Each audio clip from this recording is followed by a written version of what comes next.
Monday to you. We are back with another bit of Monday motivation to help you start off the week strong and then keep that momentum going through the rest of the week. Finding and keeping that momentum isn't always easy. For example, as I'm writing this episode, it happens to be a Monday. It's fairly foggy outside, a little bit chilly. And while I'm currently drinking a cup of coffee, I feel like I need about 3 more cups to really get going. But that's probably not the best idea. And if I'm being honest, there are a lot of things I could do besides write this particular installment. But at the end of the day, the episode isn't going to write itself. I have to do it. Maybe you're in a similar boat. It's another busy day and there's a lot to do. Maybe so much so that it seems overwhelming. Where do you start? Well, the first place I usually start when I'm feeling that way is with getting in the zone. And for me, that usually involves putting on a pair of headphones and drowning the rest of the world out. I have a few playlists that help me achieve this. For me, that is the sound of rain, city sounds, or the very eclectic mix of a crackling fireplace on a train during a thunderstorm. Listening to these different sounds helps me drown out distracting ambient noises. That's how I get in the zone, and then I'm able to focus. Next up, and I've talked about this before here on the podcast. In fact, we have a whole episode dedicated to this philosophy. I eat the frog. I start out the day with the most challenging thing that requires the most bandwidth from my brain. For me, that is usually writing, or a combination of research and writing, depending on the episode.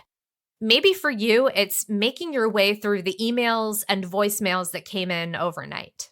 It could be getting an itinerary of the day, pulling files and prepping for appointments. Maybe you've got some quotes you have to run or a presentation to put together. Eating the frog is a philosophy that originates from author Mark Twain. He once postulated, quote,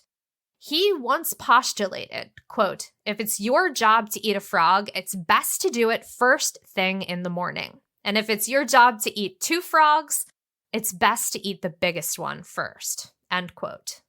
Even back in Mark Twain's day, eating frogs was not considered an appetizing task. Now, we know that he wasn't really talking about eating frogs, but referring to something we all face, needing to do something that we don't really want to do, but we have to do it. To eat the frog means to get the most challenging thing out of the way first thing, as early as you can. You'll get the satisfaction of getting the frog off of your task list, and everything after the frog won't be nearly as time or brain consuming. Sometimes, though, we might get caught in a place I like to call the procrastination station, and we really don't want to eat the frog. I have 2 more suggestions for how to tackle that. You can use these tactics separately or together, but one of the 2 usually ends up being my next step. Both of them can help with that feeling of knowing that you need to eat the frog. You should eat the frog, but you really don't want to eat the frog. First, you can set up a reward for eating the frog. The reward definitely does not need to be something big. It could be as small as taking a break to play your favorite game, grabbing a fresh coffee, or going for a walk. It should be something rewarding and something you can perceive as a treat for eating the frog. And then the second option, this is when I revert to the words my mom instilled in me when I was a kid and didn't want to do something. Do it anyway. Something about that phrase, even though I'm saying it, I hear it in my mom's voice. When we were kids, I don't think any of us really understood that statement at all. We had 100 excuses to not do something. It wasn't fun. It would take forever. Our room wasn't that dirty. We had plenty of time left in the day to study, and so on. But the thing is, we're not kids.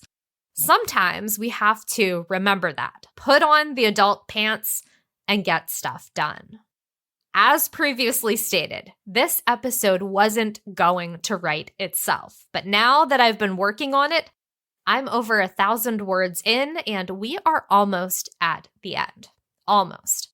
There's one last key piece of advice that I think a lot of us forget after we've done the work. Celebrate and enjoy that reward. Take a break to play that game. Grab a cold brew from Starbucks. Pick up a latte from Dunkin'. Go for that walk. Whatever your reward was for eating the frog, treat yourself to it. If you've been meeting and exceeding your weekly application goals, that deserves celebration. And remember that it's perfectly okay to give yourself bigger rewards for bigger accomplishments. When you get in touch with all of your gold-tagged top priority clients in Medicare Center, reward yourself. As soon as you complete annual reviews with your book of business, celebrate. And when you completely crush it by the end of the annual enrollment period or open enrollment period, depending on what you sell, make sure you take the time to celebrate all the hard work that you've put in. It's been a challenging selling season. While I can't promise that we won't continue to have change and disruption in our industry, I do know this. Here at Ritter Insurance Marketing, the company that powers the Agent Survival Guide podcast, our mission is to help you survive and thrive. In this episode, I outlined how I get in the zone and get motivated. This is what works for me, but we know that everyone's different. So we'll be linking to some of our past motivation-oriented episodes in the notes. One of those just might be the vibe you're looking for. And if you have questions, please reach out and we will get you answers. I guarantee that if you have a question, it's likely that other agents are wondering about the exact same thing. Whether you have questions about what you're experiencing in the field right now, you want to know what's going on with product commissions, or something completely different, we can help get those answers and point you toward potential solutions. We will have the link to reach out directly to our team in the episode notes, and you can also reach out to us here at the podcast, asgpodcast@ritterim.com. We'd be happy to chat and talk through those questions with you.